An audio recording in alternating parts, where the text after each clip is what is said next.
Hi, so I'm starting a new project video today, and what I want to make is coasters. And I want to make 4 coasters that are cut from one piece that is built on a 9x9 piece of Insulbright with backing that I had laying around and a front fabric that I do kind of like. And I just am scissor cutting out of my scrap bin today. I'm not using my cutting mat and I'm not making this perfect. But this is a fabric I like to build on. It's a nice rich fabric and it's a beautiful floral, but florals really aren't in, and I have a bunch of this, or at least I used to. And I use lesser fabrics that I bought too much of for the back. It's a cute fabric, but and I've used a lot, but it's not super versatile. I'm going to put it on the back even though it's a batik. Same thing with this one. I'm going to pull some reds and teals into this one, and so I thought this red with a lot of green would be a nice backing. And then this is what I would term an ugly hand-dyed fabric that I did a long time ago. And so this piece is closer to 6.5 by 6.5 inches square. For this one, I'm just going to make one really big coaster, and it'll be similar to these ones here but bigger. And this I'll make 4, which would be like 4 of these. These are ones that we use at home, and they've been knocking around for quite a while, and they've been through the wash a bunch of times. And this one I'm going to do very large. I was in a sewing group once, and I gave coasters to some people, and someone told me once that she kept her coaster next to her bed and used it for her glass of water every night, and I just thought that was really sweet. And so if you don't want to make 4 coasters for someone, you could just make one big one that they could put on their desk. And so that's the project. I've picked out some scraps to go with each of these, and I don't know if I'll use every one or if I'll pull in some extras, but this will kind of give you an idea of the palette that I'm planning to work with. And we're going to do a lot of the same stuff that we did on the raw edge videos where I did the 3 projects, and I'll have a link up to that at the end of the video. If you're not good at free motioning, you need to work up. You need to practice just free motioning before you try to do raw edge applique. And if you've done a little raw edge applique, you're probably ready for this. If you're more comfortable, you could use your walking foot and stitch around the outside of this to have it all, or you could even do it without it. There's going to be some slippage. I'm just going to do my best to try to make sure my bottom layer is not flipped up when I'm sewing. I'm probably going to work back and forth a lot between the 2 pieces, and I'll sort of base that on my thread color, and I'll base that on whether I'm trying to show what I'm doing really well, or whether I don't think it'll show no matter what I do. Like, I really don't think stitching is going to show much on this, and I don't think it's going to matter because this is going to be a background piece. And so for this one, I'm going to do it first because I have my taupe all-purpose thread that I lazily use. I already like this quite a bit, just the way it is. I have a friend that if I stitched in here and then did the outside and gave this to her, she'd love it. Same friend. Okay. Alright, so sometimes when I switch threads, I usually like to try to have stuff pop if it can. And I'll just sort of play around and see what I want to do and how things fit. And I have yellow thread now, and so I'm going to cross over the top of that and just come up over here and see what happens. A lot of times when I'm doing this, I'm just really trying to lay down some design quickly. I know from experience that if I do a kind of a little decal edge on that, then I kind of like that even better.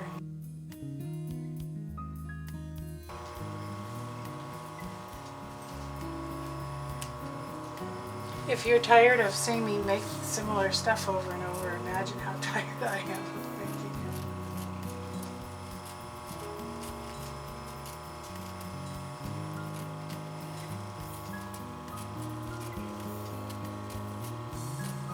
you can see at this angle. I had better light in my old sewing room. This room is not very well lit right now, but I'll do my best to have you be able to see what I'm doing.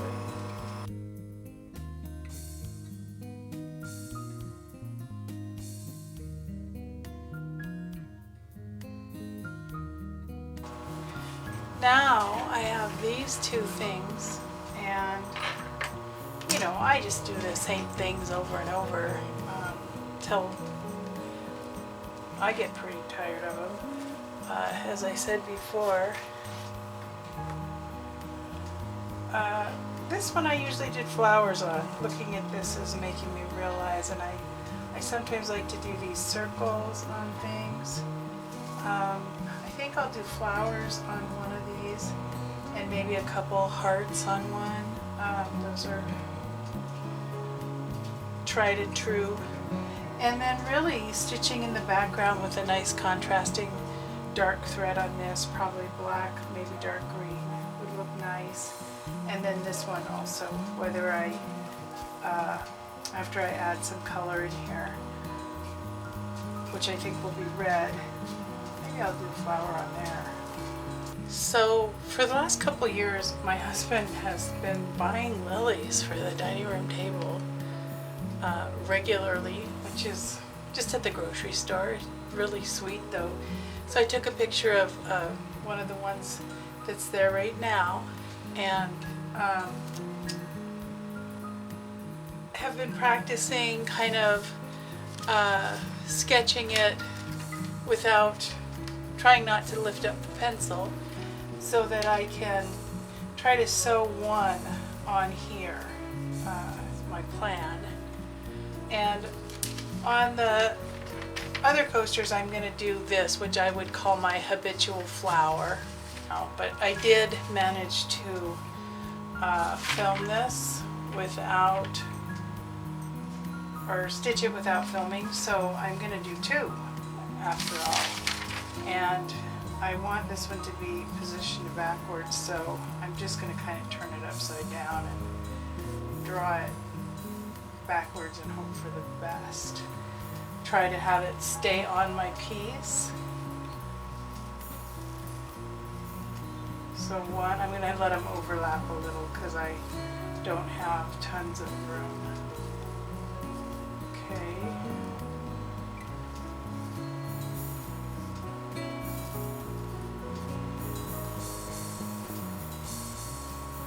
I'll try to make this look like a decent flower, and then it's going to have stamens that probably stick off the piece.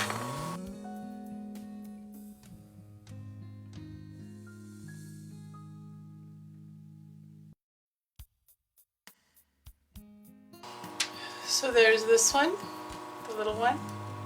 I'm just going to think of this as 4 quadrants and try to put one in each quadrant.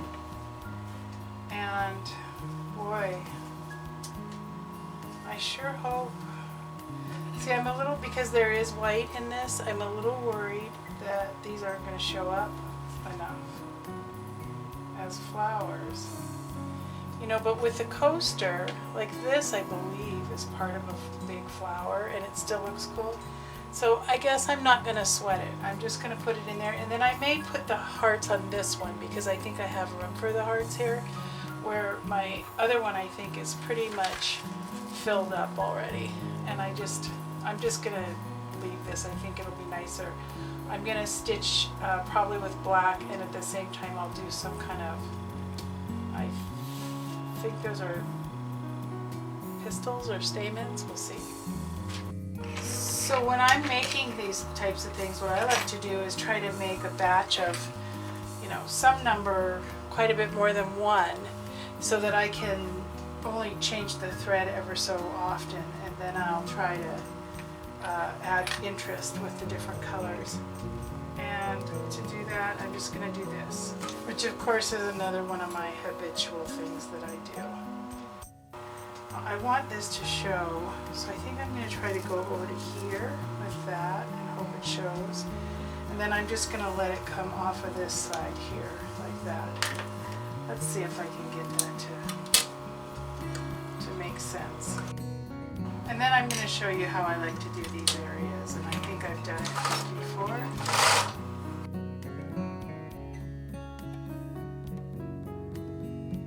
I sometimes like to do this stuff with variegated, and there's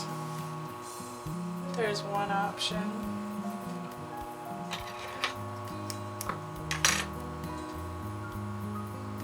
There's another option.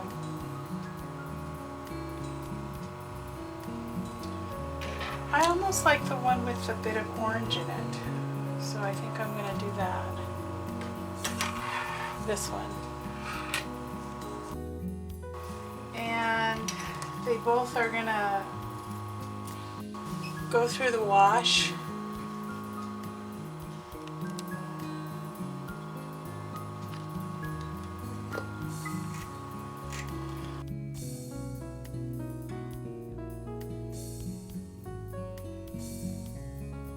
Okay, so I've washed these and dried them, and they're pretty ratty, and I've pressed them from behind really, really well with lots of steam to get it nice and flat again. And I'm just going to take a minute to clean this up. You can wait to clean it up later, but I feel like it looks so much nicer cleaned up that I'm going to at least do a little bit of it now. The next thing I'm going to do is trim my outside, and this has the batting in a ways, you know, so I'm going to make sure and trim down to the batting, and I can just kind of look and make sure that the batting shows.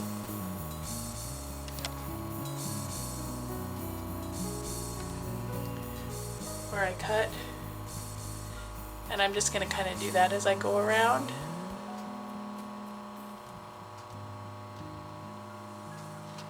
Okay, so I just don't want the shape to be too square,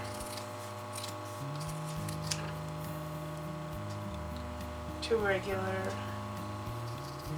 You don't have to go all the way to the batting everywhere, because that's going to actually get turned.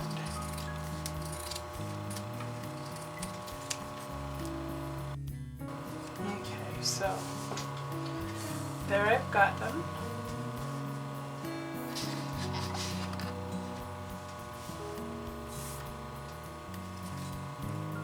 This. And you can see that these will be plenty big. This will be very big, maybe even big enough for my cup of water that I often have next to my coffee. Alright, so I'm going to set this on my Batik fabric, which is a little larger than it needs to be, but it's nice that it sticks over the edge because you really need to see what you're doing.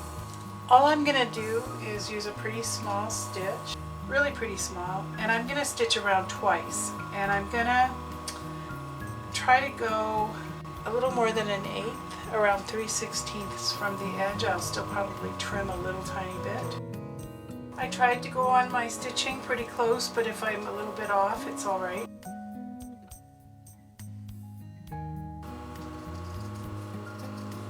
Now once we turn this, we're really going to blast it with a steam iron. And this is where a really, really good iron comes in handy. One that gets really, really steamy.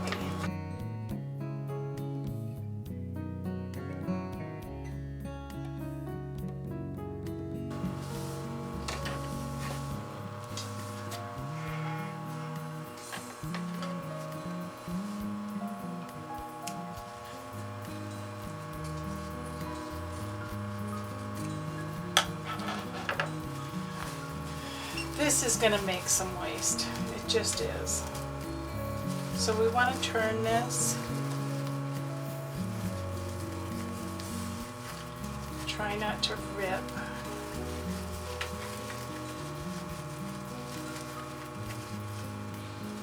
just really try to push these out with your finger. If you've got really pointy corners, you might want to use the square end of your bodkin or something.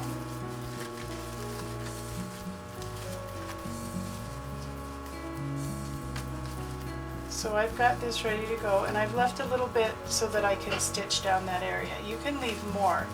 If you're a beginner and you're making the little ones, you can even just cut out a little square in the center, and that's actually the easiest. If you're trying to save part of this fabric, you don't want to be that wasteful. So I'm going to do them different ways here.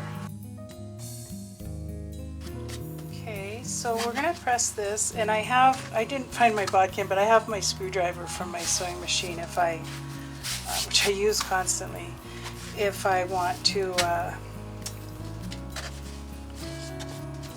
push out any of my corners more. So I'm going to try to iron this from the behind and see how this wants to have a lot more black on that one edge. I do want it to tend to have black rolling all the way around, and I don't mind if some parts have more than others. And I'm just going to press it. See how that tends to have a lot right there? Try to get this nice and flat so that when it's sitting on the tabletop or whatever, it doesn't show a lot of the bottom color under there.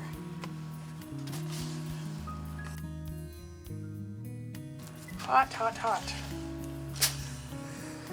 I haven't been sewing for a while, so I haven't been burning my fingers all the time. Okay. See how much of this fabric is, how wide this is opening up here? But like I say, I don't mind if it has a little bit of that, and I can try to, when I stitch it, I can try to have this pulled over. I can even pin it if I want, but I'm going to be going so fast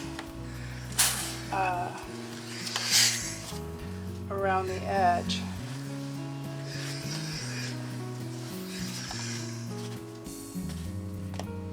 But I may not do that. I may just let it end up like that, which is fine with me. So that's what I'm going to do. I'm just going to zip around this.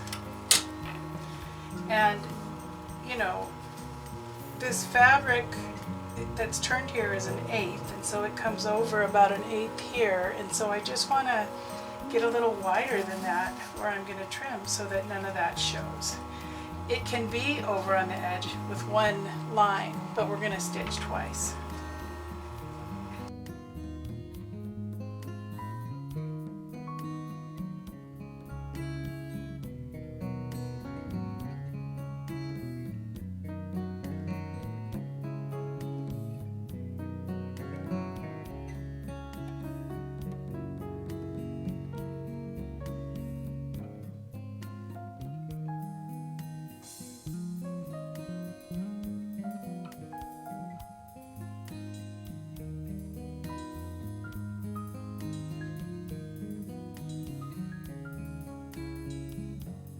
And then I'm just going to really quick do the other four.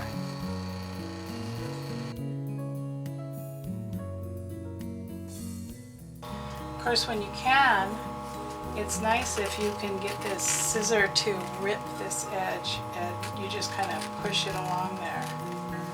And that's a lot faster than cutting. But sometimes you want to cut when you want to cut into an area. Some of this you can get away with this faster. And you get better at control. So, here they are. I would brush these up a little and then clean it up a little bit with your scissors.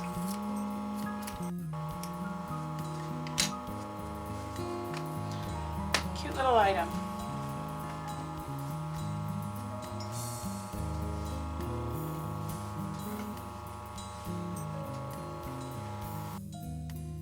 You know, and the nice thing is if you had two, I often have a cup of coffee and a glass of my, this is pomegranate green tea, and I could fit them both on here.